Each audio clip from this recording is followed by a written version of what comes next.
एक बार फिर से परमेश्वर का धन्यवाद हो आपका हमारे साथ आज एक बार फिर से इस संडे सर्विस में जुड़ने के लिए। आज परमेश्वर का आत्मा आपको एक अंतिम समय का एक वो सुसमाचार बताना चाहता है कि किस तरीके से एक विश्वासी जो हो सकता है कि उसको हम और आप ना समझ पाए कि कौन बहुरूपिया है और कौन दोरंगी है, लेकिन आज हम इस कलाम को सुनकर समझ सकते हैं कि हम कहीं बहुरूपिया विश्वासी तो नहीं हैं, कहीं हम दोरंगी तो विश्वासी नहीं हैं। तो आइए जो आज हम परमेश्वर के पवित्र वचन को सुनने के लिए जा रहे हैं, वो हमारा जो टाइटल है वो है सच बोलते नहीं। सच बोलते नहीं, झूठ सुनते नहीं। सच बोलते नहीं यानी सच कभी नहीं बोलते और झूठ सुनना पसंद नहीं करते हैं। इसीलिए आज जो हमारे वचन का टाइटल है वो यही है कि सच बोलते नहीं, झूठ सुनते नहीं। मेरे प्रियो, हम और आप अच्छी तरीके से जानते हैं कि ये 21वीं सदी का जो है वो अंतिम समय के एक शुरुआती दौर है और इसमें ये जो झूठा आत्मा है, जो शैतान का आत्मा है, जो अशुद्ध आत्मा है, जिसे खुदा के कलाम में बहकाने वाला, भरमाने वाला और भटकाने वाला आत्मा बताया गया है, यही एक झूठा आत्मा जो है तो वो बहुरूपिया बनाकर सच्चे विश्वास से बहकारा है, जिसमें फंसकर बहुत सारे विश्वासी दो रंगी जिंदगी जी रहे हैं। वो कैसे दो रंगी जिंदगी कि सच नहीं बोलते लेकिन झूठ सुनना पसंद नहीं करते, यानी दो रंगी जिंदगी। दो रंगी जिंदगी, एक बहुरूपिया जिंदगी। खुदा की कलाम में कौन कौन ऐसे हुए और कहीं आज हम और आप ऐसी जिंदगी में तो नहीं है कि सच कभी बोलते नहीं और झूठ सुनना पसंद नहीं करते।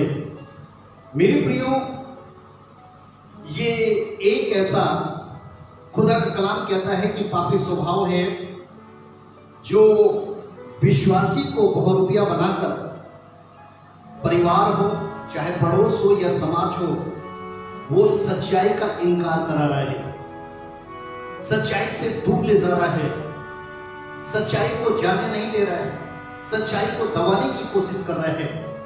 लेकिन मेरे प्रियो, इसको हम कैसे जानेंगे जिसको सिर्फ एक सत्य की आत्मा के द्वारा ही हम और आप इसको जान सकते हैं और समझ सकते हैं।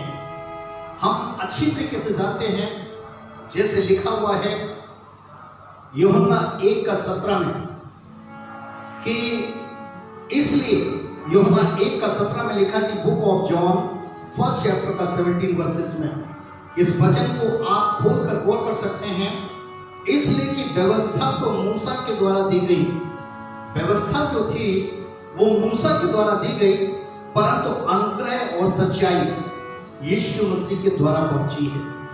यानी अनुग्रह और सच्चाई इस पृथ्वी पर प्रभु यीशु मसीह के द्वारा पहुंचाई गई है और उन्होंने हमें और आपको ये सत्य दिया है।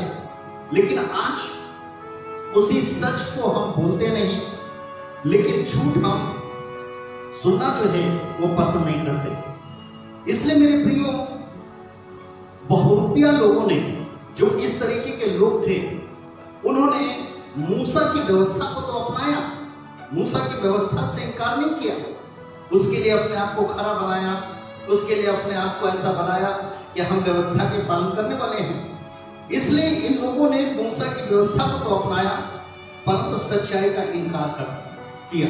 कैसे?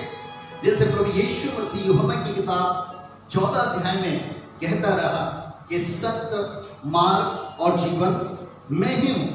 परंतु ये लोग क्या कर रहे थे?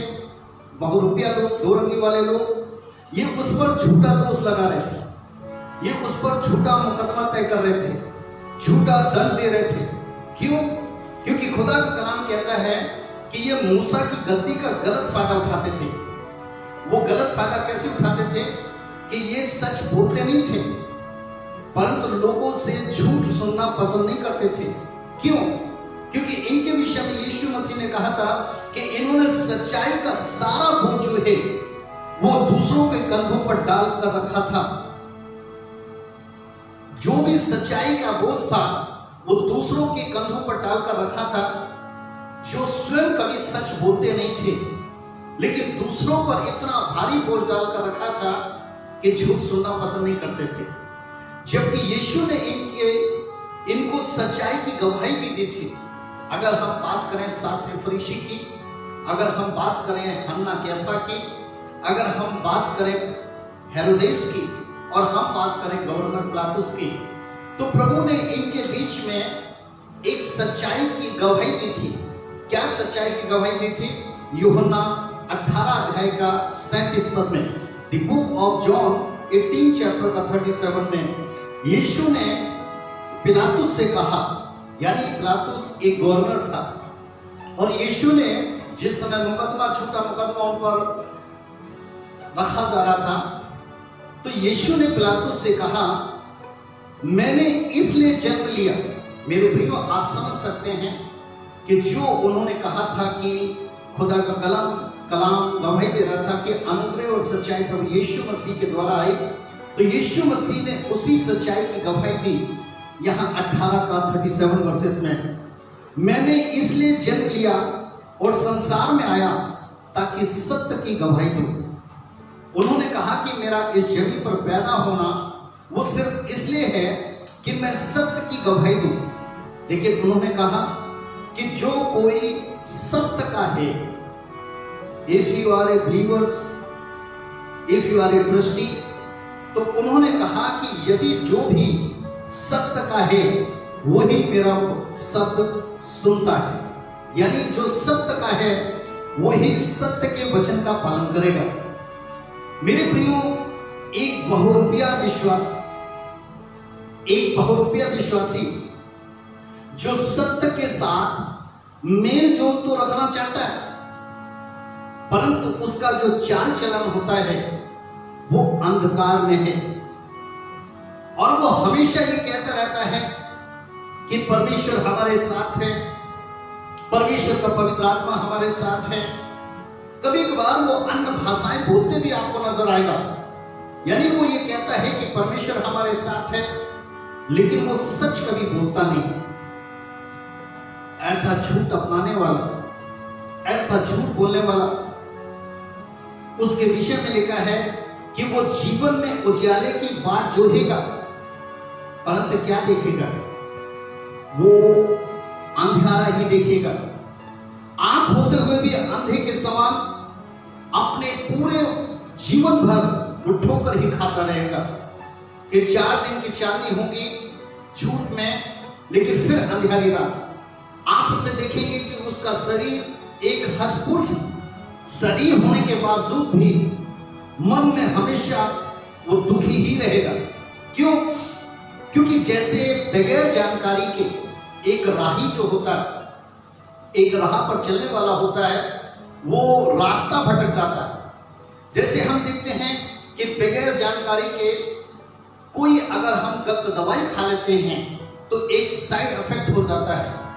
जो विवाह होते हैं वो धोखा साबित हो जाते हैं, और बगैर अगर हम जानकारी के किसी को धन भी दे देते हैं तो वो भी हमें वापस नहीं मिलता। वैसे ही बगैर सत्य के अपनाए किसी भी व्यक्ति को दुखों से छुटकारा मिलना ये नामुमकिन होता है, ये नामुमकिन होता है। इसलिए एक बहुरूपिया या 2 रंगी जीवन जीने वाला एक विश्वासी जो सच बोलता नहीं है परंतु झूठ सुनना नहीं चाहता है, आज उसी के विषय में खुदा का कलाम कह रहा है कि बगैर सत्य का झूठ वो सिर्फ थोड़े ही दिनों का आनंद देता है। यदि आपके जीवन के अंदर कुछ भी वचन को सुनकर ऐसा लगे तो मेरे प्रियो, आपने प्रचारक के प्रति, सुसमाचार के प्रति आपने दोष नहीं लगाना है कि इस संसार में मैं हूं तो संसार में जीने के लिए ऐसा करना जरूरी है। परंतु ऐसा ना करके आपको इस वचन पर पूरा विश्वास करते हुए एक मन फिराना है, एक सच्चा पश्चाताप करना है, क्योंकि ऐसा सोचना भी एक प्रचारक या प्रचार के प्रति या परमेश्वर के वचन के प्रति ये परमेश्वर की निंदा ठहरेगा। क्योंकि बगैर सत्य का जो झूठ होता है वो सिर्फ थोड़े दिन का ये आनंद देता है, परंतु पूरी जिंदगी जो है वो दुख दर्द से भरी रहती है। इसलिए परमेश्वर का पवित्र आत्मा आज आपसे बातचीत कर रहे हैं। बीते समय के अंदर पास्टर आपसे बातचीत की और ये रखा कि तो अंत के समय में अपने विश्वास करने वाले जो परमेश्वर के वचन पर विश्वास करते हैं, वो किसी भी कलीसिया के सदस्य क्यों ना हो, वो कहीं पर भी क्यों ना जाते हो, परंतु आज वो जानने की कोशिश करें कि इस तरीके का जो एक बहुरूपिया विश्वासी है वो जीवन में सुखी नहीं रहेगा। क्योंकि ये झूठ एक थोड़े दिनों का ही आनंद देता है, जो आपको नीति वचन की किताब उसका 12 का 19 में मिलेगा। The book of Proverbs 12 chapter की 19 verses, सच्चाई सदा बनी रहेगी। यहाँ पर सुलेमान का वचन है सच्चाई के प्रति कि सच्चाई सदा बनी रहेगी, परंतु झूठ पल भर का होता है। झूठ पल भर का होता है। प्रभु यीशु मसीह ने कहा था यूहन्ना 8 का 44 में कि झूठ का पिता शैतान है। उन्होंने कहा था कि झूठ का पिता शैतान है मेरे प्रियो, जो आरंभ से झूठा वो हत्यारा है, जो लोगों को स्वार्थ व लोभ का झूठा दर्पण दिखाकर एक जीवन खूबसूरत कि तुम्हारा जीवन खूबसूरत होगा ऐसा झूठा एक दर्पण दिखाकर वो क्या काम करता है, उन्हें जीवन में एक खूबसूरत आनंदित कहते हैं दिखाने की कोशिश करता है कि वो उन्हें वो झूठा दर्पण दिखाकर जीवन खूबसूरत दिखाने की कोशिश करता है, और जिसमें फंसकर बहुत तेरे विश्वासी जो होते हैं वो नाश हो जाते हैं। इसलिए मेरे प्रियो, जैसे परमेश्वर अपने लोगों से सच्चाई की बाट जोता है, जैसे परमेश्वर आज हमसे और आपसे एक चाह रखता है कि हम और आप सच बोलें, वैसे ही आज पति जो होता है वो पत्नी से चाह रखता है सच बोलना। माँ बाप जो होते हैं वो अपने बच्चों के प्रति चाह रखते हैं सच बोलना। लोग एक दूसरे के प्रति चाह रखते हैं कि सच बोलना। और मेरे प्रियो, जब ऐसा नहीं हो पाता तो वही झूठ बोलने वाला एक सत्य को छुपाने के लिए पूरा जीवन जो है वो अधर्म के साथ जीता है, बल्कि उसी समय उसे सच्चा पश्चाताप करना चाहिए, बल्कि उसे उसी वक्त ये समझकर कि मैं एक ऐसा विश्वासी हूं जो मैं सच बोल नहीं पाता, जो मैं सच का सामना नहीं कर पाता, लेकिन मुझे झूठ पसंद नहीं है। इस तरीके से मेरे प्रियो, अगर विश्वासी को पता लगे तो उसे उसी वक्त एक सच्चा पश्चाताप करना चाहिए, क्योंकि नीति वचन 19 का 9 में लिखा है, The book of Proverbs 19 chapter का 9 verses में लिखा है कि झूठा साक्षी, झूठा साक्षी। यहां पर समझिए, एक झूठा साक्षी कि जब लोग आपस में एक दूसरे से झूठ बोल रहे होते हैं तो एक झूठ बोलने वाला होता है और एक झूठा सुनने वाला होता है। उसी के विषय में यहां पर लिखा, झूठा साक्षी निर्दोष नहीं ठहरता, और जो झूठ बोला करता है वो नष्ट हो जाता है, वो नष्ट हो जाता है। कैसे? झूठे स्वार्थ व लोभ के लिए ज्ञान नष्ट हो गया, झूठे स्वार्थ व लोभ के लिए कोरह, दातान, अबिराम नष्ट हो गए, झूठे स्वार्थ व लोभ के लिए बिलाम नष्ट हो गया, यहां तक कि स्वार्थ व लोभ के लिए चुना हुआ यहूदा इस्करियोती भी नष्ट हो गया।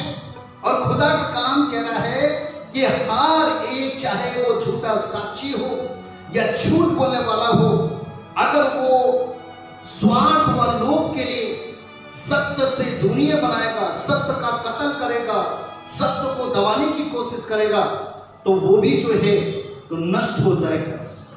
आज जिस समय में हम लोग हैं उस समय के लिए परमेश्वर का आत्मा एक चीज कह रहा है, जो आज आप फलते फूलते देख रहे हैं, परमेश्वर का पवित्र आत्मा कहता है कि अंतिम समय में झूठ का बोलबाला बहुत तेजी से बढ़ेगा। लेकिन दूसरी तरफ वो बता रहा है जितना तेजी से ये झूठ का बोलबाला बढ़ेगा, उतना तेजी से जो है तो वो विपत्तियों के द्वारा खत्म भी होगा, नाश भी होगा। मेरे प्रियो, हम समझ नहीं पाते हैं, हम जान नहीं पाते हैं कि जिस अंतिम समय के शुरुआती दौर में हैं, अभी बहुत सी विपत्तियां जो खुदा के कलाम मत्ती 24 अध्याय के अंदर वो भविष्यवाणियां हैं, वो जीवन के अंदर अभी बाकी हैं।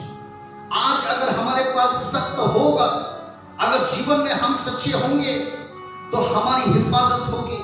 लेकिन मेरे प्रियो, जैसे सदोमा वो अमोरा के विषय में कोई जान ना सका था कि वो नष्ट होगा, इस बात को जानने वाला सिर्फ कौन था?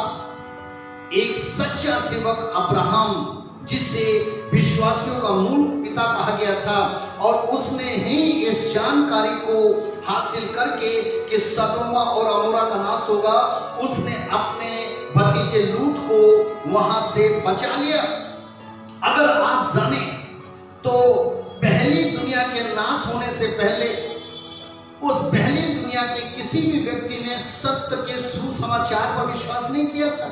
लेकिन उस वक्त में सिर्फ विश्वास करने वाला था नूह, जिसने एक किश्ती बनाकर अपने स्वयं को और अपने परिवार को, मेरे प्रियो, उस पहली दुनिया के अंत से बचाया था, क्योंकि वो जो था वो सच्चा था। हम जानते हैं कि इस्राएलियों को मिस्री सेना से बचाने के लिए समुद्री मार्ग पर चलने वाला, समुद्री मार्ग को जानने वाला सिर्फ मूसा ही था, तभी वो इस्राएली बच गए। परंतु एक भी मिस्री ना बच सका। क्यों? क्योंकि ये जानकारी जो थी वो सच्चे मूसा पर परमेश्वर ने प्रकट की थी। इसीलिए खुदा के कलाम में लिखा है कि यदि एक भी बच जाता है तो सारा घराना बच जाता है। मेरे प्रियो, परमेश्वर का आत्मा, मेरे प्रियो, जिसके विषय में यूहन्ना 16:13 में लिखा हुआ है कि जो जानकारी देता है, जो हमें अगुवाई देता है, जिसने अब्राहम को अगुवाई दी, जिसने नूह को अगुवाई दी, जिसने मूसा को अगुवाई दी। यूहन्ना द बुक ऑफ जॉन, यूहन्ना 16:13 में लिखा है, जब सत्य का आत्मा आएगा, जब सत्य का आत्मा आएगा, जब सत्य का आत्मा आएगा तो वो तुम्हें सत्य का मार्ग दिखाएगा। क्योंकि वो अपनी ओर से ना कहेगा, सत्य का आत्मा ही, मेरे प्रियो, एक सच्चाई का मार्ग दिखाता है, एक सत्य का मार्ग दिखाता है। अगर आज हम सत्य बोलते नहीं हैं और झूठ सुनना पसंद नहीं करते हैं, ये दो रंग की जिंदगी में सत्य का आत्मा काम नहीं करता। ऐसे में अगर काम करेगा तो सिर्फ एक गड़बड़ी का आत्मा काम करता है। क्योंकि जब सत्य का आत्मा आएगा तो वो तुम्हें सत्य का मार्ग दिखाएगा, क्योंकि वो अपनी ओर से ना कहेगा, परंतु जो कुछ सुनेगा वही कहेगा और आने वाली बातें तुम्हें बताएगा। कौन सी आने वाली बातें? जो अंत के समय में द बुक ऑफ मैथ्यू में, चाहे वो महासंकट, चाहे वो महाक्लेश, मेरे प्रियो, हमारे और आपके लिए दुर्घटनाएं और विपत्ति बनकर बाकी हैं। जब तक प्रभु यीशु मसीह का दूसरा आगमन नहीं होता, इस शुरुआती दौर के अंदर अभी हमने और आपने बहुत सी ऐसी घटनाओं को देखना है। ये सत्य का आत्मा को अपनाएं, इस सत्य के आत्मा का जीवन जिए, इसे ग्रहण करने के लिए, इसे प्राप्त करने के लिए मेरे प्रियो, आप इस झूठ का हमेशा के लिए त्याग करें। क्योंकि खुदा का कलाम कहता है कि नष्ट होने से बचाने वाला, नष्ट से सावधान करने वाला सिर्फ सत्य का आत्मा है। और ये सत्य का आत्मा क्या है? ये सत्य का आत्मा ही परमेश्वर का आत्मा है, जो सच्चे विश्वासी को घटने वाली बुरी बातों के बचाव के विषय में अगुवाई देगा। जैसे उसने पहले के लोगों अब्राहम को दी, नूह को दी, मूसा को दी, और हम बहुत से प्रेरितों को बहुत से और भी भविष्यताओं को जानते हैं कि जिनको वो देता रहा। हाँ, यूं तो इस जमीन पर बहुत से ऐसे नबी हुए, भविष्यता हुए, जिन्होंने झूठ की बातों को लेकर आगे बढ़ना चाहा, लेकिन सही वक्त पर, सही समय पर जब उन्होंने जानने की कोशिश की कि मैं तो परमेश्वर के सामने एक बहुरूपिया विश्वासी हूं, मैं तो परमेश्वर के सामने दो मन वाला हूं, मैं तो परमेश्वर के सामने दो रंगी हूं, उन्होंने जब सच्चा पश्चाताप किया तो परमेश्वर ने उन्हें नष्ट होने से बचा लिया। हालेलुया। इसलिए मेरे प्रियो, जो सच बोलता नहीं, जो सच बोलता नहीं, झूठ सुनता नहीं, ऐसे दो रंगी विश्वासी के मन को समझने वाला सिर्फ सत्य का आत्मा है। आज वो सत्य का आत्मा, मेरे प्रियो, आप कैसा जीवन जी रहे हैं? स्वार्थ और लोभ के लिए आप सत्य का सामना नहीं कर पाते, सत्य पर नहीं चल पाते, लेकिन इसी स्वार्थ और लोभ के लिए आप झूठ का साथी बन जाते हैं, झूठ का साथ देते हैं। इसलिए लिखा हुआ है कि सिर्फ दो रंगी विश्वासी को समझने वाला, उनके मनों को समझने वाला वो सत्य का आत्मा है। और इसी सत्य के आत्मा ने उन शास्त्री और फरीसियों के विषय में कहा था कि इनका अंदरूनी भाग शुद्ध नहीं है, इन्होंने अपने आप को अंदर से नहीं मांझा है, परंतु सिर्फ ये अपने बाहरी भाग को मांझ कर रखते हैं, ये बाहरी भाग को मांझ कर रखते हैं। आज कहीं ऐसा तो नहीं है कि हमने भी ऐसा किया हो? ऐसा कोई नहीं जो माफ ना करता हो, ना किया हो, लेकिन प्रभु यीशु मसीह ने उस सलीबी मौत के अंदर, उस सलीबी मौत पर, उस क्रूस पर हमें और आपको क्षमा दिया, हमें और आपको उद्धार दिया और हमें आपको छुटकारा दिया। नीति वचन 23:23 में सच्चाई को मोल लेना, सच्चाई को मोल लेना, यहां पर लिखा है सच्चाई को मोल लेना, बेचना नहीं। सुलेमान नीति वचन 23:23 में कहते हैं कि सच्चाई को मोल लेना, बेचना नहीं। जैसे बुद्धि, शिक्षा और समझ को मोल लिया जाता है, वैसे ही हमने और आपने सच्चाई को मोल लेना है। सांसारिक अधर्म के धन से सच्चाई को मोल लो। अब ये हम सोचते हैं कैसे हम सच्चाई को मोल ले सकते हैं? एक सहारा बनकर, असहाय पीड़ित गरीबों का सहारा बनकर। बहुत से ऐसे जो दुख, आंसू, पीड़ा में जीवन जीते हैं, एक सहारा बनकर। लेकिन अगर हम ऐसा नहीं करते हैं, बल्कि सांसारिक धन को कमाने के लिए हम सच्चाई का सौदा कर देते हैं, तो क्या कभी ऐसा हुआ है कि झूठ से धन कमाने वाला धनी कहलाया है? क्या कभी झूठ से दूसरों को उजाड़ने वाला स्वयं को बसा पाया है? क्या झूठ व फरेब से जीविका कमाने वाला वो अच्छी जिंदगी जी पाया है? खुदा का कलाम कहता नहीं, क्योंकि मेरे प्रियो, सत्य परमेश्वर है, सत्य का आत्मा परमेश्वर है, वो अपनी सच्चाई को नाश नहीं होने देता। और वो ये कहता है कि बगैर सच्चाई के, बगैर सत्य के सुख शांति नहीं मिलती। सुख शांति सिर्फ सच्चाई से मिलती है, जिसके विषय में हो सकता है कि आज एक विश्वासी अनजान हो, कि वो ये सोचे कि मैं तो बहुत गरीब हूं, वो ये सोचे कि मेरे पास तो ये नहीं है। लेकिन अगर वो एक सच्चा विश्वास रखता है और सच्चाई पर बना रहता है, तो उसके वो जीवन के अंदर हमेशा सुख और शांति को देखता है। अगर हम देखें यूसुफ को बेचने वाले भाई, यूसुफ को बेचने वाले भाई जिन्होंने पहले उससे गड्ढे में डाला, फिर उसे चंद पैसों की लालच में बेच दिया। वो नहीं जानते थे कि जिस सच्चाई को गड्ढे में दफन कर दिया, चंद पैसों में बेच दिया, वही आने वाले अकाल में उनके परिवार को सुख और शांति देगा। वो इस सत्य से अनजान थे। उन्होंने एक सच्चाई को छुपाने के लिए सच्चाई को बेचकर एक दफन करने की कोशिश की, लेकिन उसी सच्चाई के द्वारा ही मेरे प्रियो आप समझ सकते हैं कि जब उन्होंने एक सच्चा पश्चाताप किया कि वाकई में मुझे ऐसा नहीं करना चाहिए था, तो उनके घर के अंदर उसी सच्चाई के द्वारा जो है तो अकाल के वक्तों में जो है तो वो सुख शांति वापस आई। हालेलुया। क्योंकि आप यदि सत्य हैं तो परमेश्वर का ध्यान आपकी ओर है। सत्य में आप दुख उठाते हैं, परमेश्वर का ध्यान आपकी ओर है, क्योंकि उसकी दृष्टि जो है, उसकी आंखें जो है वो हमेशा धर्मियों पर बनी रहती।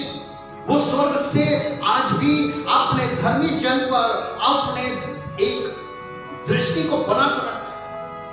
अगर आप जीवन के अंदर सच्चे हैं, वो जानता है जिन बातों की घटी है, वो जानता है वो सच्चाई के प्रति क्या कहता है। यूहन्ना 3:21 में उसने क्या कहा? जो सत्य पर चलता है। यूहन्ना 3:21 में उसने कहा था कि जो सत्य पर चलता है वो ज्योति के निकट आता है। जो सत्य पर चलता है वो ज्योति के निकट आता है ताकि उसके काम प्रकट हो कि वो परमेश्वर की ओर से किए गए हैं। हालेलुया। मेरे प्रियो, हमारा परमेश्वर एक धनी परमेश्वर है और विश्वास करने वालों को उसने स्वयं कंगाल होकर धनी बनाया है। परंतु कुछ वक्त होता है, कुछ परीक्षाएं होती हैं, कुछ ऐसा पल होता है, उसका हमें इंतजार करना चाहिए ताकि जब ये कंप्लीट हो जाए तो जिन वस्तुओं की हमें और आपको जरूरत है वो प्रोवाइड कराने वाला परमेश्वर है। सच्चाई की राह पर चलने वाला अंतिम समय की विपत्तियों से बचेगा, अंतिम दुखों से बचेगा, अपने परिवार को बचाएगा, सुख शांति का जीवन जिएगा और परमेश्वर हमेशा उसे उन बुरी बातों में भी बचाएगा। इसलिए मेरे प्रियो, हमें और आज आपको कैसे छुटकारा मिला है? आने वाले समय में जो एक शुरुआती दौर है, अभी जिन समय के अंदर आज कौन सी तारीख है हम समझ सकते हैं, या आज हम जिसमें हैं ये 2021 का जून का महीना, और इसके अंदर अभी हम देख रहे हैं कि एक लॉकडाउन के अंदर है। लेकिन क्या हमें और आपको, जैसे परमेश्वर ने भारत के अनुसार ये चौथा वेव था जिसने बहुत से लोगों को खत्म कर दिया, परिवारों में बहुत से महामारियों को डाल दिया, लेकिन दुनिया के हिसाब से दूसरा वेव है और थर्ड वेव अभी आना बाकी है। लेकिन खुदा का कलाम क्या कहता है कि इस तरीके से कोई भी दुर्घटना, इस समय कोई भी विपत्ति, उसे हमें कैसे आजादी मिलेगी? हो सकता है आज आपके पास रोजगार ना हो सकता है कि आज आप किराए के मकान में रहते हैं, हो सकता है कि आपका परिवार बड़ा हो सकता है कि आप में बहुत सारे ऐसे हों जिन्होंने अपने बेटा बेटी का ब्याह तय कर दिया, या हो सकता है कि बहुत देर ऐसे हों कि जिनके बच्चों की स्कूलों की फीस जो है वो रुकी हुई हो, और वो ऐसे वक्त को देखकर चारों तरफ से यही कह रहे हो कि हमें कब छुटकारा मिले। छुटकारा कैसे मिलता है? ऐसा वक्त था, ऐसा दौर था, यूहन्ना की किताब 8:32 के अनुसार ऐसा दौर था, ऐसा समय था। इसलिए यूहन्ना 8:32 में यीशु ने कहा था, तुम सत्य को जानोगे और सत्य तुम्हें स्वतंत्र करेगा। क्या आप सत्य को जानते हैं? क्या अनुग्रह और सच्चाई प्रभु यीशु मसीह के द्वारा है? क्या आप जानते हैं कि प्रभु यीशु मसीह ने इसलिए जन्म लिया जो पिलातुस के सामने गवाही दे रहे थे कि मैं सत्य की गवाही दूं? क्या आप जानते हैं इस पवित्र शास्त्र की एक वो भविष्यवाणी जो उसकी पैदाइश की थी, जो उसके दुख उठाने की थी, जो इस जमीन पर एक क्रूस की कथा की थी? इस सच्चाई को आप जान चुके हैं। अगर इस सच्चाई को आप जानते हैं तो जीवन से झूठ को त्यागें, उस सच्चाई को जो मन के अंदर आपके है, उसमें झूठ का सहारा, उसमें झूठ की बातों को ना मिलाएं, क्योंकि जब तुम सत्य को जानोगे तो सत्य तुम्हें स्वतंत्र करेगा। क्योंकि हमें और आपको क्षमा, छुटकारा और उद्धार वो सत्य के जानने पर ही मिलेगा। लेकिन क्या है, इसे समझने की कोशिश कीजिए कि शैतान जो स्वार्थ व लोभ दिखाकर एक विश्वासी को सच्चाई से दूर रखना चाहता है, ताकि जो विश्वासी है वो सच्चाई से बहकर एक पापी स्वभाव का जीवन जिए। उसका एक जीवन जो हो वो पापी स्वभाव का जीवन हो और वो नाश हो जाए। परंतु ऐसों से प्रभु यीशु मसीह ने क्या कहा था कि तुम सत्य को जानोगे तो सत्य तुम्हें आजाद करेगा। आज अगर आप सत्य को जान रहे हैं तो आज इन सारी चीजों में परमेश्वर आपको छुटकारा देगा। बच्चों की पढ़ाइयां पूरी होंगी, आपको नौकरी जरूर मिलेगी, आप अपना जो भी कर्ज का बोझ है वो आप जरूर उतार पाएंगे, आप अपने बेटा बेटियों का ब्याह अच्छा करेंगे, आपको किसी चीज के लिए मायूस नहीं होना पड़ेगा, क्योंकि सत्य का परमेश्वर सत्य की गवाही जमीन पर देता है। इसलिए मेरे प्रियो, हम पापी स्वभाव का जीवन न जिए। मेरे प्रियो, सत्य जो इस जमीन पर है वो क्या है? ये झूठ को पकड़ने वाली एक ऐसी मशीन है जिसे हम एक्सरा मशीन कह सकते हैं। ये सत्य, ये झूठ को पकड़ने वाली एक ऐसा सिटी स्कैन मशीन है। ये एक झूठ को पकड़ने वाला जो सत्य है, ये एक MRI मशीन है या फिर एक आईना है कि हर प्रकार का, जिस तरीके से हम देखते हैं कि एक्सरे के बाद सिटी स्कैन के बाद हम MRI क्यों होता है, मशीनें क्या काम करती हैं? जो एक्सरा नहीं पकड़ पाता उसे सिटी स्कैन या MRI मशीनें पकड़ लेती हैं।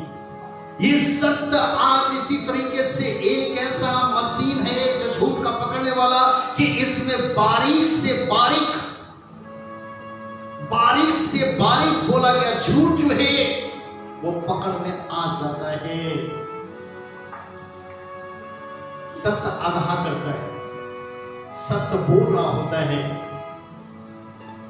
कि तेरे पास स्वार्थ आ चुका है, तेरे पास लोभ आ चुके हैं। ये वो मशीन है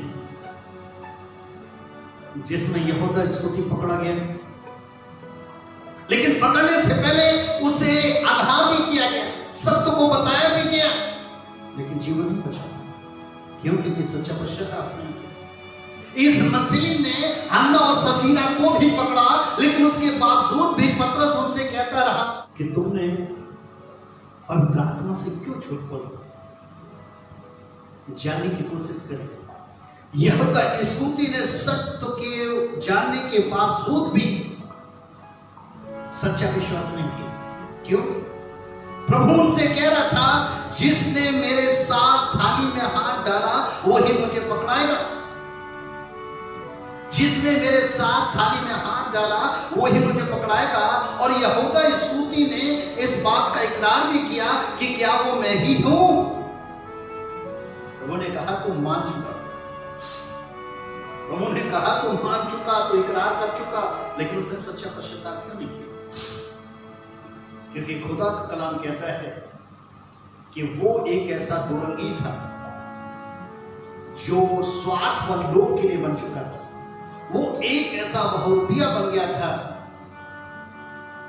स्वार्थ और लोभ के लिए, कि वो लोगों में प्रेमी मन तो दिखाने की कोशिश करता था, लेकिन उसके विषय में लिखा है कि उसका बहुरूपिया मन था।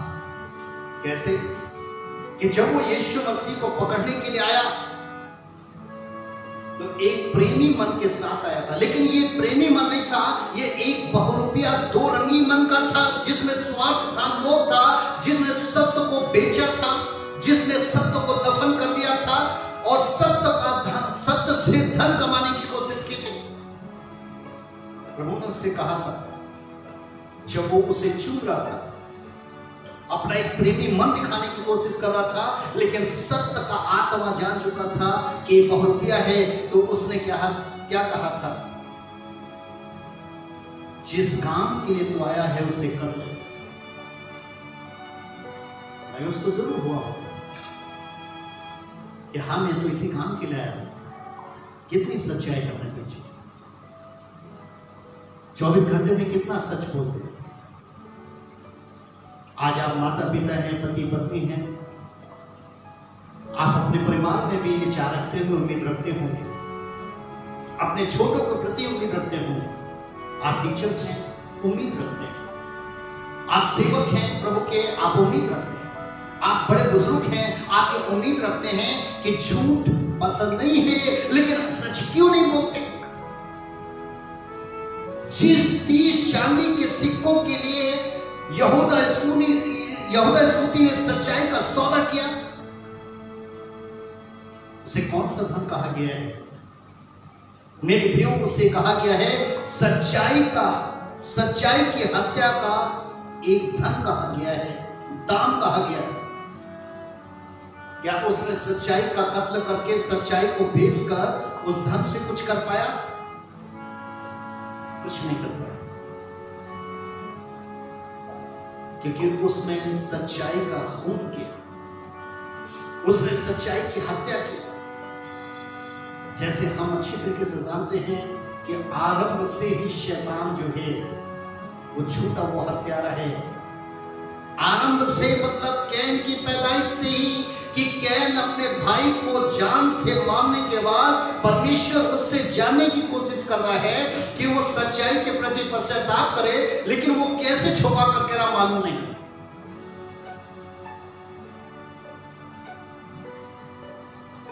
हाबिल का खून सस्ता था। हाबिल परमेश्वर की संतान नहीं था क्या, जिसने परमेश्वर के प्रति सच्चे बलिदान को चढ़ाया था। वो सच्चाई से परमेश्वर की सेवा कर रहा था, सच्चाई की दौड़ रहा था, और वो सच्चाई को अगर कैन ने मारा था तो कैन ऐसे ही बच जाएगा। आज उसी तरीके से इस 30 चांदी के सिक्कों के लिए उसने अगर सच्चाई को मारा था, तो उसके विषय में यशायाह ने पहले से भविष्यवाणी की थी, तुम्हारे हाथ खून से रखे। 1:15 में तुम्हारे हाथ खून से रखे। जब तुम मेरी ओर हाथ फैलाओ तब मैं तुमसे अपना मुख फेर लूंगा। तुम कितनी भी प्रार्थना क्यों ना करो तो भी मैं तुम्हारी ना सुनूंगा। जो सत्य का इनकार करते हो, जो झूठ को जीवन में लेकर चलते हो और वो लंबी चौड़ी प्रार्थनाएं करते हो, धर्मी होने का एक बहुरूपिया रूप रखते हो, लेकिन इसको समझने वाला परमेश्वर है। वो कह रहा है कि यदि तुम मेरी ओर हाथ फैलाओगे तो मैं अपने मुख को फेर लूंगा। तुम कितनी ही बार प्रार्थनाएं करोगे तो मैं तुम्हारी प्रार्थना को नहीं सुनूंगा। इतना ज्यादा क्रोध करने वाला परमेश्वर, इतना ज्यादा मेरे प्रियो गुस्सा वाला परमेश्वर। खुदा के कलाम में लिखा है कि जिसने भी सत्य के दर्पण से स्वयं को छुपाने की कोशिश की, उसका वही हाल हुआ जो यहूदा इस्करियोती का हुआ। क्यों? क्योंकि नीति वचन 12:22 में लिखा है, झूठों से यहोवा घृणा आती, झूठ से यहोवा को घृणा आती है। झूठ से परमेश्वर को घृणा आती है, नीति वचन 12:22 में। परंतु जो सच्चाई से काम करता है उनसे वो प्रसन्न होता है। झूठ बोलने वालों से वो हमेशा घृणा रखता है और सत्य बोलने वालों से वो हमेशा प्रसन्न होता है। इसीलिए पौलुस ने भी रोमियो 1:18 में कहा था, परमेश्वर का क्रोध तो उन लोगों के सब अभक्ति और अधर्म पर स्वर्ग से प्रकट होता है जो सत्य को अधर्म से दबाए रखते हैं। हालेलुया। अंतिम समय की एक अंतिम भविष्यवाणी से आप ध्यान से सुने। एक झूठे का स्वर्ग में क्या हो रहा है?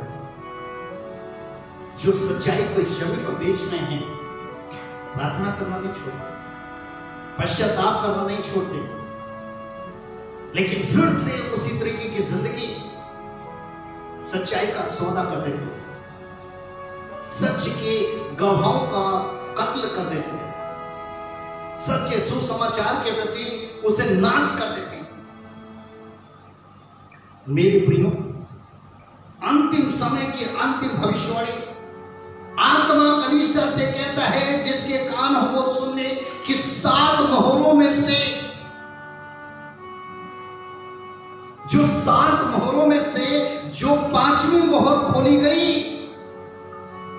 वो सच्चाई के हत्यारों के प्रति खोली गई, जिन्होंने सच्चाई का खून बहाया और उस खून बहाने के बाद, सच्चाई को बेचने के बाद पूरा जीवन स्वार्थ व लोभ की इच्छा का जिया। आज जिनके कत्ल हो गए, जिनके खून बहा दिए गए, जिन्हें उजाड़ दिया गया, जिनसे छीन लिया गया, आज वो स्वर्ग में परमेश्वर के प्रति क्या कह रहे हैं? ये 5वीं मोहर में है, मैं आपके सामने पढ़ रहा हूं। मेरे प्रियो, इसे आप जरूर रीड करना। सच बोलते नहीं, झूठ सुनते नहीं, इनका इंसाफ क्या है? प्रकाशित वाक्य की किताब उसका 6 अध्याय, the book of revelation 6 chapter, उसका 9 to 11। प्रकाशित वाक्य की किताब 6 अध्याय 9 से 11 तक। इसको ध्यान से सुने आप। सच बोलते नहीं, झूठ सुनते नहीं। अब स्वर्ग में क्या हुआ इनका? जब उसने 5वीं मोहर खोली तो मैंने वेदी के नीचे उनके प्राणों को देखा, जो परमेश्वर के वचन के कारण और उस गवाही के कारण जो उन्होंने दी थी, बंद किए गए थे। उन्होंने बड़े शब्द से पुकार कर कहा, हे स्वामी, हे पवित्र और सत्य परमेश्वर, को तू कब तक न्याय ना करेगा और पृथ्वी के रहने वालों से हमारे लहू का बदला कब तक ना लेगा? जिनका हमने खून बहाया, जिनको हमने उजाड़ा, जिनको हमने गरीब बनाया, धनी होते हुए भी हम बहुत से दुखों को देखते रहे, लेकिन हम मददगार साबित ना हुए। आज ऐसे लोग जो जमीन से चले गए, या आज जिनकी रूह तड़पती है तो परमेश्वर से न्याय मांगती है, कि वो कहती है कि पृथ्वी के रहने वालों से हमारे लहू का बदला कब तक तू ना लेगा प्रभु? प्रभु ने क्या किया? क्या आगे लिखा हुआ है कि प्रभु ने क्या किया कि उनमें से हर एक को श्वेत वस्त्र पहना दिया गया। प्रभु ने जब उनकी आवाजों को सुना, ये स्वर्ग का सीन है, ये स्वर्ग की वो प्रकाशन है जो यूहन्ना देख रहे हैं, कि जो इस जमीन पर सच्चाई से जीवन जिए लेकिन उनको खत्म किया गया। परमेश्वर ने उन्हें श्वेत वस्त्र पहनाए और क्या कहा? और परमेश्वर ने उनसे क्या कहा? लिखा है, उनमें से हर एक को श्वेत वस्त्र पहना दिया गया और उनसे कहा गया कि और थोड़ी देर विश्राम करो, जब तक कि तुम्हारे संगी दास और भाई जो तुम्हारे समान बद होने वाले हैं, उनकी भी गिनती पूरी ना हो ले। समझिए कि प्रभु अच्छी तरीके से सत्य का आत्मा जानता है कि किस तरीके से सत्य को, सच्चाई को आखिरी वक्तों में बहुत तेजी से झूठ के द्वारा खत्म करने की कोशिश की जाएगी। यहां पर लिखा है कि परमेश्वर जानता है अंतिम समय और भी ज्यादा सत्य का इनकार होगा। यहां पर लिखा है, सत्य को ना जानने वालों का अंत बुरा है। थोड़ा ही समय रह रहा है, थोड़ा ही समय रह रहा है मेरे प्रियो, जब तक परमेश्वर की गिनती पूरी ना हो ले, उनके लिए थोड़ा सा ही जो झूठी जिंदगी जी रहे हैं, थोड़ा सा वक्त बाकी है। परंतु यदि आज सत्य को जान गए हैं आप, तो जैसे सत्य के जानने वाले जिन्होंने प्राणों का बलिदान दे दिया, आज हो सकता है कि वहां सा सुख आपको ना मिल पाया और लोगों की तरह आपके परिवार के अंदर ज्यादा सुख ना हो, लेकिन जब स्वर्ग के अंदर वो एक श्वेत वस्त्र पहना है, तो क्या इस जमीन पर आपको वो सच्चाई और धार्मिकता की झिलम में देखकर आपकी खुशियों को पूरा ना करेगा? वो जरूर पूरा करेगा। इसलिए मेरे प्रियो, सत्य को जानने वाले जिन्होंने सत्य के कारण दुख उठाए, वो नाश नहीं किए गए, बल्कि परमेश्वर ने उन्हें श्वेत वस्त्र पहनाकर हमेशा का आनंद जीवन दिए। मुझे विश्वास है परमेश्वर का आत्मा आज आपसे बात कर रहा है। यदि आज आप सच बोलते नहीं, लेकिन कहीं ना कहीं से आप झूठ सुनना पसंद नहीं करते हैं, ये कौन सी बात होती है? ये किस तरीके से हो गया? ये बड़ा अजीब सा लगता है। नकली दांत लगाने वाला, कलर करने वाला, या कोई भी आर्टिफिशियल हाथ पैर लगाने वाला नेचुरल हो सकता है, कहीं ना कहीं से वो पकड़ लिया सकता है। आज वैसे ही हम और आप अंतिम समय में हैं, ये शुरुआती दौर में है। आइए हम अपनी आंखों को बंद करें, सर को झुकाएं, हम महसूस करें, जहां कहीं से भी आप जुड़े हैं मेरे भाई, आप महसूस करें कि आप सच क्यों नहीं बोल पाते। ये सच कौन नहीं बोलने देता? स्वार्थ लोग, जिसके कारण। लेकिन क्या कभी आप जानते हैं कि इस झूठ को मन में डालने वाला कौन है? शैतान। आइए हम अपनी आंख को बंद करें और जो झूठ का बहुत बड़ा जीवन है, कि सच बोलते नहीं, झूठ सुनते नहीं। सच परिवार में तो आप चाहते हैं, लेकिन इसे मन में क्यों नहीं रखते? झूठ सुनना पसंद नहीं करते, तो फिर इसे बोलते क्यों हैं? क्या आप जानते हैं कि यिर्मयाह नबी ने क्या कहा था? यिर्मयाह 15:13 में, तेरे सब पापों के कारण जो स्वर्गनाश देश में हुए हैं, मैं तेरी धन संपत्ति और खजाने बिना दाम दिए लूट जाने दूंगा। झूठों का कमाया हुआ धन, झूठ का कमाया हुआ धन बच ना पाएगा, सुख शांति ना दे पाएगा। एक सच्चा पश्चाताप, झूठ की बुनियाद अपने अपने मनों से सच्चा पश्चाताप के साथ गिराएं, सच्चाई की राह पर चलने का फैसला लें, ताकि आपकी जो धन संपत्ति है, चाहे ज्यादा हो या थोड़ी हो, आप और आपका परिवार जो है उससे तृप्त रहे। फैसला लें 3 बातों में। आप 3 बातों में फैसला लें। परमेश्वर के सामने एक सच्चा पश्चाताप करें। स्वार्थ और लोभ के लिए सच्चाई का इनकार नहीं करेंगे। नंबर 1, सच्चाई की कमाई से घर परिवार बनाएंगे।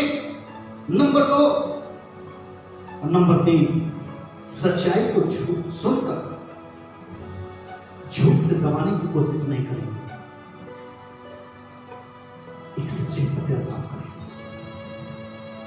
एक सच्चा पश्चाताप करें। यदि स्वार्थ और लोभ है, ये सत्य का इनकार करा रहा है, इसके प्रति एक सच्चा पश्चाताप। प्रभु के सामने फैसला कि सच्चाई की कमाई से ही मैं अपना घर बनाऊं, घर चलाऊं। और जब भी मुझसे कोई गलती होगी और जब भी मैं सत्य को सुन रहा हूं, सच्चाई को जान रहा हूं, तो इसे झूठ से दबाने की कोशिश नहीं करूंगा। यदि आज आप ऐसे हैं, हम आपके लिए विशेष प्रार्थना करने के लिए जा रहे हैं।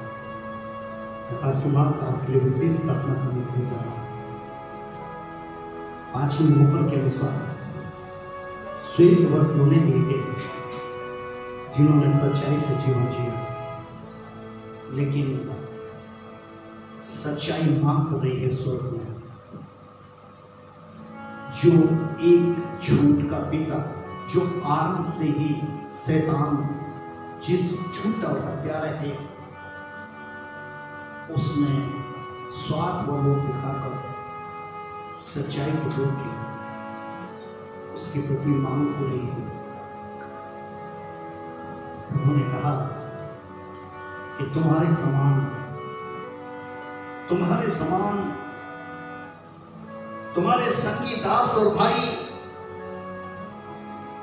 भूबद्ध नहीं हो सकते। यहीं पर रोक दिया। परमेश्वर जानता है कि अंतिम वक्त में झूठ को बोल पाता है, लेकिन ये जो विपत्ति होगी, ये जो बड़ी बड़ी महामारियां होंगी, इसमें सच्चाई ही होनी चाहिए। हम आपके लिए विशेष प्रार्थना करने के लिए साथ धन्यवाद यहोवा परमेश्वर, धन्यवाद यीशु मसीह पिता परमेश्वर, हम आपको धन्यवाद देते हैं इस वक्त के लिए, इस समय के लिए। सच बोलते नहीं, झूठ सुनते नहीं। प्रभु, ये 2 रुपया मन बनाने वाला, ये बहुरुपया मन बनाने वाला शैतान है प्रभु, जिसने स्वार्थ व लोभ देखकर प्रभु इन्हें विश्वास से बहकाने की कोशिश की है। हम आपसे विनती करते हैं, जो स्वार्थ व लोभ के लिए सत्य का इनकार करते हैं, उन्हें क्षमा करो। जिन्होंने प्रभु यीशु राजा आज तेरे सामने एक इकरार किया है कि सत्य की कमाई से घर परिवार बनाएंगे, उनकी दुआओं को कबूल कर प्रभु। जो आज तेरे सामने एक सच्चा पश्चाताप कर रहे हैं कि सत्य को सुनकर झूठ से दबाएंगे नहीं, तो इनके जीवन में, इनके मन के अंदर पवित्र आत्मा की रुआई है, एक सत्य के आत्मा के द्वारा प्रभु, ताकि इस अंतिम समय के जो एक शुरुआती दौर है प्रभु, यह अपने परिवार को बचा सके और खुद भी बच सके। प्रभु यीशु मसीह तेरे पवित्र और सामर्थी नाम में ऐसा हर एक व्यक्ति क्षमा कर दिया जाए जो आज सच्चाई के प्रति जिससे गलती हुई है प्रभु, आज तेरे सामने एक सच्चा पश्चाताप कर रहा है प्रभु, तो सच्चा पश्चाताप को ओ पिता परमेश्वर ग्रहण करने वाला प्रभु है। तू जीवित और जिंदा है, तू इन्हें क्षमा कर दे यीशु राजा, तू इन्हें माफ कर दे यीशु राजा। In the name of Jesus, hallelujah। प्रभु यीशु तेरे सामर्थ्य और पवित्र नाम में ओ तेरे द्वारा ये माफ कर दिए जाए, ओ तेरे द्वारा ये क्षमा कर दिए जाए प्रभु। सब इनके जीवन में प्रभु इन्हें पूरी तरीके से क्षमा दे यीशु राजा, इन्हें उद्धार दे यीशु राजा, इन्हें छुटकारा दे यीशु राजा, तेरे पवित्र और सामर्थ्य नाम में। ओ प्रभु यीशु राजा, इनकी हर एक कमी खट्टी जाती रही यीशु राजा।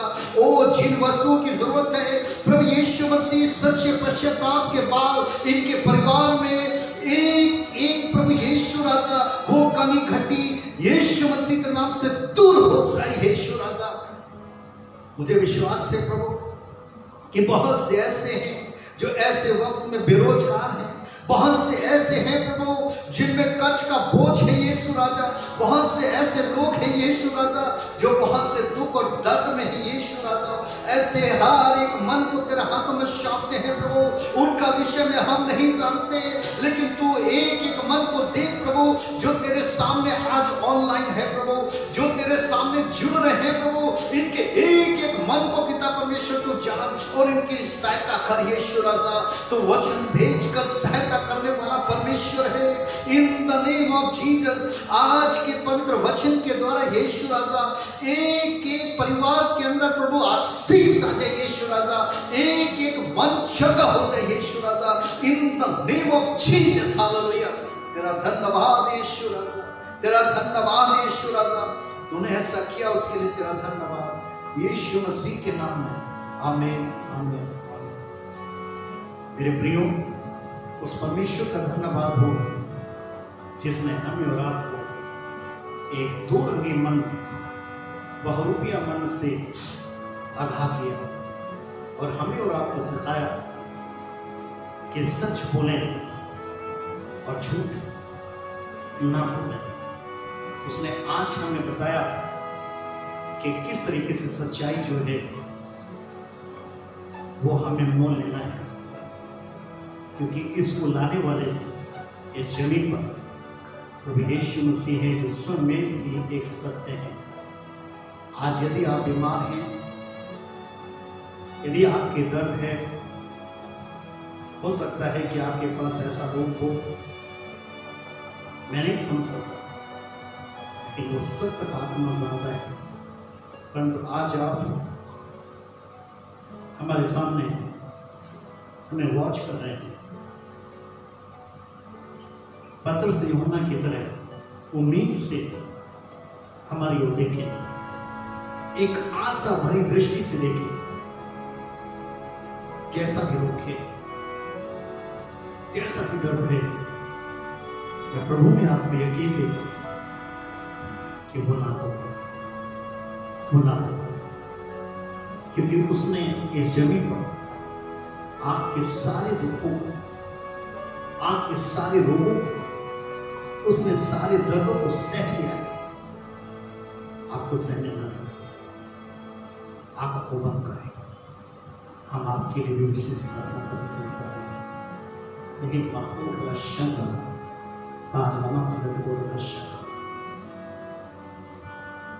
हमारे सर्वशक्तिमान पिता परमेश्वर प्रभु यीशु मसीह के नाम से हम आपके वचन को याद करते हैं।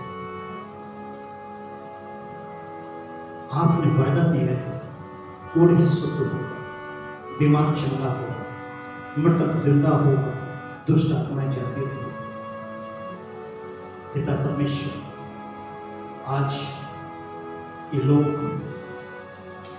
जो प्रभु शंगाई और आशीष के लिए मेरी ओर जो तू है यीशु तेरी ओर आशा भरी दृष्टि बना करके यीशु इसी वक्त कैसा भी रोग के श्रापित रोग, चाहे कैंसर का हो, चाहे टीबी का हो, या अस्थमा का हो, या हार्ट का हो, या पाइल्स का हो, या लीवर का हो, या कोई भी सर के बाल से लेकर पांव के नाखून तक के श्रापित रोग हो, यीशु मसीह तेरे सामर्थ्य और पवित्र नाम से इसी वक्त इनके शरीरों के अंदर से जाता रहे। हे श्रापित रोग, प्रभु यीशु मसीह के सामर्थ्य नाम में हुक्म देता हूं, इसी वक्त इनके शरीर को छोड़कर निकल सक। Get out in the name of Jesus. Holy Ghost fire. Holy Ghost fire. Holy Ghost fire. परमेश्वर की सामर्थ्य अग्नि में ये सारा श्रापित रोग चलकर भस्म हो जाए। यीशु तो चंगा करने वाला यीशु, तो जिंदा करने वाला यीशु, जिंदगी बढ़ाने वाला यीशु, दुख दर्द दूर करने वाला यीशु। प्रभु यीशु तो इनकी सहायता करो, प्रभु यीशु तो इनकी सहायता, प्रभु यीशु तो इनकी सहायता।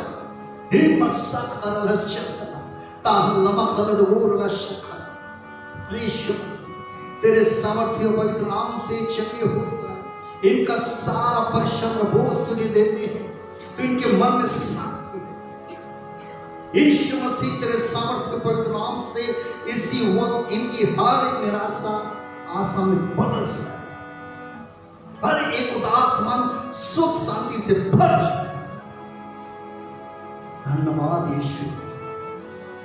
In the name of Jesus, in the name of Jesus, in the name of Jesus, यीशु मसीह के नाम में आप चंगे हो सकते। यीशु मसीह के नाम में सारा दर्द जाता है। यीशु मसीह के नाम में एक एक दुष्ट आत्मा इस वक्त इन सभी को छूट। Get out in the name of Jesus. Get out in the name of Jesus. धन्यवाद यीशु मसीह, तूने ऐसा किया, उसके लिए धन्यवाद यीशु के नाम में, आमीन। सो प्रभु आपको आशीष दे, प्रभु आपको चंगा रखे। सच बोलना, झूठ का हमेशा इनकार करना। प्रभु आपको आशीष दे। Thank you very much. God bless you.